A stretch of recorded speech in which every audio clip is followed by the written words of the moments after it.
Attimi di tensione sabato sera sull'arenile di Piazza Mazzini a Jesolo, quando due ragazzi e una ragazza avrebbero minacciato dei coetanei con uno strumento che sembrava un taser.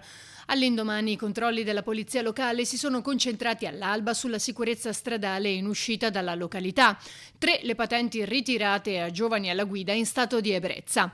Nel cuore del Lido sono state elevate anche una decina di sanzioni per vetroalcolici al di fuori dei locali. La polizia locale, come le scorse estati, sta attuando dei controlli che vengono effettuati in borghese lungo le strade del Lido. Proprio nell'ambito di questi controlli, nei giorni scorsi un locale è stato sanzionato per ben 2 volte, colto nel somministrare alcol ai minori di 18 anni e le conseguenze sono appunto quelle di legge. Nei giorni scorsi un altro locale è stato colto sempre via Bafile mentre somministrava l'alcol ai minori. L'attenzione dell'amministrazione verso chi somministra alcolici è massima. Abbiamo deciso di intraprendere già dall'insediamento di questa amministrazione una linea, direi, dura, perché riteniamo che ci sia una responsabilità che sta in capo a chi gestisce un bar, un'attività di somministrazione, di non somministrare appunto alcol ai minori. Facciamo un appello a tutti gli operatori alla massima responsabilità, anche se è un fenomeno